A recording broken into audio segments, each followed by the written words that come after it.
हमारे देश में डॉक्टर्स को भगवान का रूप दिया जाता है, लेकिन भगवान भी इस देश में शैतानों के शिकंजे में फंस जाते हैं। कोलकाता केस का जब पोस्टमार्टम हुआ तो वो सच निकल कर आया जो आपकी रूह कपा देगा। आपकी आंखों को, आपके कान को यकीन नहीं होगा कि बर्बरता कितनी इंतहा पार की जा सकती है।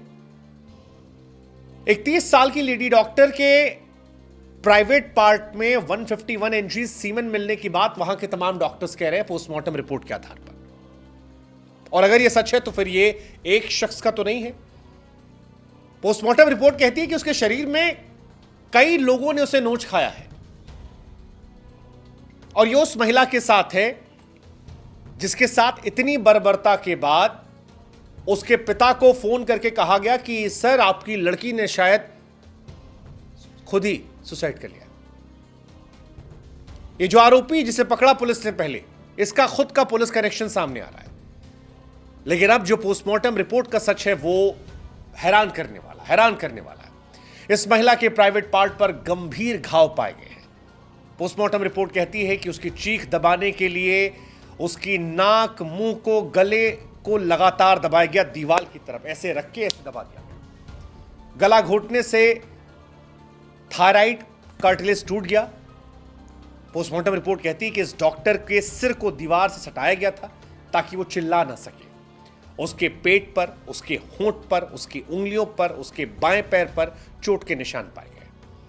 इसके बाद उस पर इतनी जोर से हमला किया गया कि उसके चश्मे टूट गए और शीशे जो थे चश्मे के वो उसकी आंखों में घुस गए। डॉक्टर्स प्रदर्शन करने वाले कहते हैं कि उसकी वजाइना से 151 mg सीमेन मिला है, जो एक शख्स का तो नहीं हो सकता। हालांकि कोलकाता पुलिस की महानता, ममता बनर्जी, कमाल देखिए। कोलकाता पुलिस सोशल मीडिया पर पोस्ट करने वालों को खोज रही है। इस घटना के बाद तमाम उन पर आरोप लगे, लेकिन उन आरोपियों को पकड़कर इंसाफ दिलाने के बजाय वो सोशल मीडिया पर बैठकर नोटिस पे नोटिस भेज रही है। तुमको नोटिस, तुमको नोटिस, तुमको नोटिस। तुमने ये बात ये क्यों कह दी, तुमने ऐसी क्यों कह दी। पश्चिम बंगाल की मुख्यमंत्री ममता बनर्जी खुद अपने खिलाफ प्रदर्शन कर रही हैं, जबकि वो वहां की चीफ मिनिस्टर है, होम मिनिस्टर है, हेल्थ मिनिस्टर है, और इसके बावजूद सड़क पर निकलकर वो प्रोटेस्ट कर रही हैं। किसके खिलाफ? ममता बनर्जी के खिलाफ। और ये जो आरोपी पकड़ा गया है, क्या आप जानते हैं कि इसने पुलिस से पूछताछ में अपना गुनाह कबूल किया और उसने कहा उसे कोई पछतावा नहीं है, आप जो चाहो सजा दे दो। अभी मामला सीबीआई के पास है, लेकिन सीबीआई के लिए भी इतना आसान नहीं होने वाला, क्योंकि सीबीआई को पता ही नहीं है इस घटना में कितने लोग शामिल हैं। 5 लोगों की ड्यूटी थी। पोस्टमार्टम रिपोर्ट में ज्यादा लोगों का जिक्र हुआ है। सीबीआई को सबसे पहले तो यही पता करना है कि भाई कितने लोग इसमें शामिल थे, फिर सबूत जुटाना है। अब डॉक्टर्स जो हड़ताल कर रहे हैं वो कह रहे हैं कि यार इस जगह को सील ही नहीं किया गया, सेमिनार हॉल को खुला छोड़ दिया गया था, सीसीटीवी वहां नहीं है। ऐसे में सीबीआई के लिए मौके सबूत जुटाना आसान नहीं है। स्थानीय पुलिस अधिकारियों की तरफ से कहा जा रहा है कि कोऑर्डिनेशन बहुत अच्छा रहा नहीं है। ममता सरकार नहीं बल्कि हाईकोर्ट ने ये केस जो है ये सीबीआई को सौंपा है, और सीबीआई को जो फिलहाल लक्षण है उसे देखकर बड़ा मुश्किल है कहना कि सपोर्ट जो है वो 100% मिलेगा, न्यूट्रल तरीके से सपोर्ट किया जाएगा और उससे आसानी होगी। लेकिन उस लड़की की टूटी हुई टांग, प्राइवेट पार्ट में सीमेन का मिलना, जो आंखों में चश्मे का टूट कर जाना, ये सारी बातें रूह कपाने वाली है। ट्रेनी डॉक्टर थी, ड्यूटी कर रही थी। ये बहुत बहुत बहुत हैरान करने वाली कहानी है। कई अखबारों में छपी खबर के मुताबिक पोस्टमार्टम रिपोर्ट के हवाले से जो दावा किया गया वो बहुत परेशान करने वाला, और उसी के आधार पर कहा जा रहा है कि ये मल्टीपल लोगों के द्वारा किया गया है। शरीर के निशान में भी क्रूरता एक से ज्यादा लोगों के शामिल होने की इशारा करती है। बहुत सारी बातें। और सबसे हैरानी की बात है कि 9 अगस्त की सुबह जब इसकी बॉडी मिली तो प्रशासन पर आरोप है कि उसने पीड़िता के परिवार से झूठ बोला। कहा गया कि असिस्टेंट सुपरिटेंडेंट ने फोन करके कहा कि आपकी बेटी ने सुसाइड कर लिया। यह अपने आप में एक हैरान करने वाली कहानी है। सोशल मीडिया पर यह भी सवाल चल रहा है कि भाई इस मामले को दबाने की कोशिश की गई, लगातार दबाया गया। कोलकाता पुलिस ने पहली एफआईआर में लीपापोती की कोशिश की। घटना के बाद कोलकाता पुलिस ने जांच पड़ताल किए बिना 9 अगस्त की सुबह एक अप्राकृतिक मौत का केस रजिस्टर्ड किया। हालांकि बाद में महिला डॉक्टर के पिता और मां की शिकायत के बाद इस मामले में रेप और मर्डर केस दर्ज किया गया। फिर इस आरोपी का पुलिस से कनेक्शन आ रहा है। संजय रॉय इसका नाम है। कहा जा रहा है कि कोलकाता पुलिस की 4th बटालियन के बैरक से गिरफ्तार हुआ और कई और बातें भी निकली जो इसके मजबूत कनेक्शन की इशारा कर रही है। 2019 में इसने सिविक वॉलंटियर के तौर पर कोलकाता पुलिस को ज्वाइन किया था। सिविक वॉलंटियर के तौर पर इसे 12,000 रुपए मिलते थे।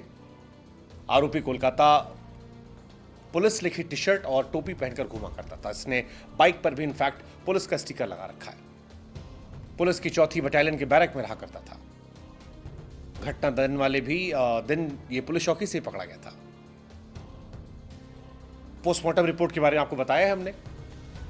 12 तारीख को पोस्टमार्टम रिपोर्ट के बाद जो सवाल आए वो हैरान करने वाले थे। चेहरे पर घाव, चीख कर दबाने के लिए नाक, मुंह, गला दबाया गया। गला घोटने से थायराइड कार्टिलेज टूटा। डॉक्टर के सिर को दीवार से पटका गया। पेट, होंठ, उंगलियां सब में चोट के निशान। चश्मा टूट गया, आंखों में घुस गए।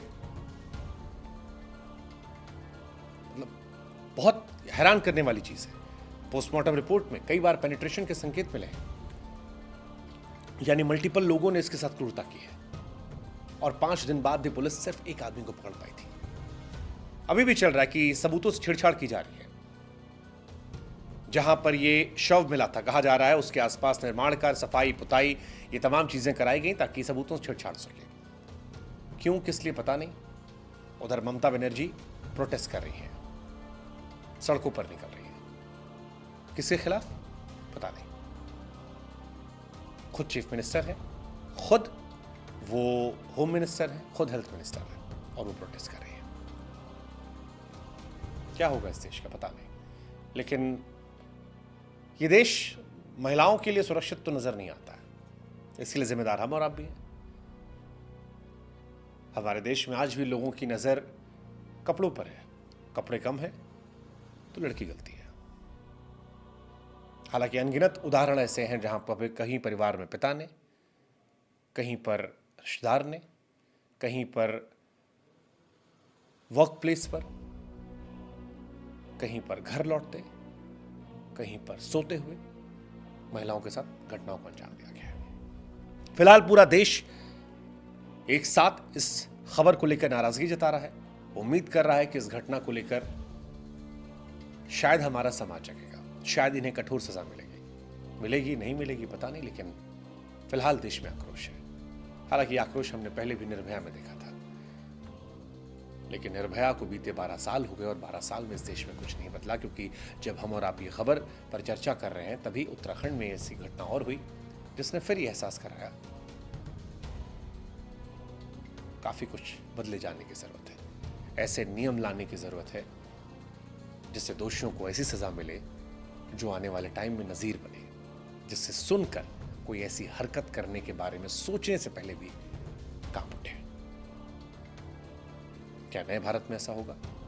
आप क्या सोचते हैं? हमें जरूर बताएं।